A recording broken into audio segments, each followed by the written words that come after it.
Sir, चीनी scandal में peoples party ने वज़ीर-ए-आज़म इमरान खान की गिरफ्तारी का मुतालबा कर दिया। हुकूमत क्यों अपोजिशन को मुतमईन नहीं कर पा रही?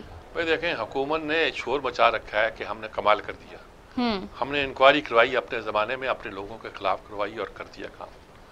अच्छा, इंक्वायरी हो गई, उसके बाद कहा जी हम फोरेंसिक करा रहे हैं। वो कौल किसी के फोरेंसिक कराया था आपने जरदारी के खिलाफ, उसकी शुगर का आप करते हो, फोरेंसिक कराया था आपने किसी और के खिलाफ, वो कई नाम लेते हैं पीपल्स पार्टी वाले खास तौर पर। खैर बहरहाल आपने वो उसको सारा जो था ये कहना शुरू कर दिया कि हमने रिपोर्ट कर दी हमने, और वही पोपले मुंह से बोलने वाले जितने से वो खड़े हो गए और वो अपनी बातें सुनाने लगे। भाई आपका क्या ताल्लुक, बाहर से आए हुए हो ना, आप अब अवाम के नुमाइंदे हो ना कुछ और हो, आप बोले जा रहे हो। अवाम के नुमाइंदे भी जो उन्होंने चुने हुए हैं वो भी बस अल्लाह माशाअल्लाह है, लेकिन कौन हो आप जो आप बोलते जा रहे हो। अच्छा, उस वक्त दूसरे लोग कहते हैं कि जी ये असल बात तो जी तासुर भी यही था, फैसला था कि ये सारा ग्राम जो है जंगी तरीन के खिलाफ हो रहा है या खुसरो बख्तियार के खिलाफ हो रहा है, उससे गवर्नमेंट खुश नहीं, उसकी छुट्टी करानी चाहती है, उसकी ऐसी करना चाहती है। लोगों ने कहा ये कर नहीं पाएंगे, एक तो शुगर माफिया नहीं करने देगा, दूसरी बात यह है कि ये ऐसा करेंगे तो उसके नतीजे के तौर पर इनको बहुत सारे नुकसान उठाना पड़ेंगे। कहा जा रहा था बस इन्होंने कहा जी हम कोई छोड़ेंगे किसी को नहीं, जो जिम्मेदार होगा। जब रिपोर्ट आई तो उस पर बजाय इसके सवाल तो ये था कि आपके ज़माने में जो सब्सिडी दी गई उसके नतीजे के तौर पर कीमत बढ़ गई, क्यों बढ़ गई ये बताइए। सही, अगर शुगर कम थी तो आपने कम शुगर होते हुए ये सब कुछ क्यों इंपोर्ट की इजाज़त दी, एक्सपोर्ट की इजाज़त दी। अगर आपने इजाज़त दी और उससे कीमत नहीं बढ़नी थी तो ये बढ़ी क्यों।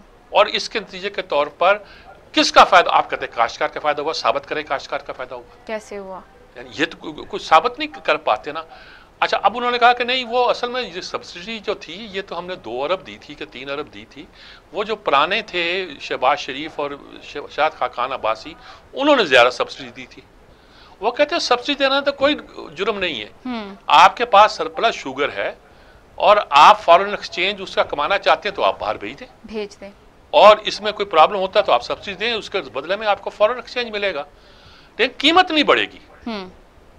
पुराने कोई किसी ने कीमत 1 रुपया नहीं बढ़ी, आपने कीमत जो बढ़ाई है ये क्यों बढ़ाई है। और ये आया कि ये जनाब इस जमाने में जो गई है वो अफगानिस्तान चली गई। अच्छा, इसको बेचने वाले जो लोग थे वो फ्राडिये थे, 2 नंबरिये थे, फ्राडिये नहीं थे 2 नंबरिये थे, उनके जरिए से जो गई ये मेन जो ओनर है उन्होंने नहीं की। और किसने क्या कमाया किसने नहीं कमाया, सवाल ये है कि ये फैसला क्यों किया गया कि शुगर जो है उस पर सब्सिडी उसको एक्सपोर्ट किया जाए।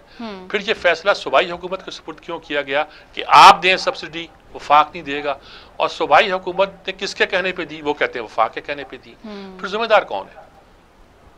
यानी कि मसला ये नहीं है कि आपने सब्सिडी दी, सब्सिडी तो आप 100 चीजों पे देते हैं। सही, सब्सिडी तो इसलिए देते हैं ताकि आपका फॉरेन एक्सचेंज आए।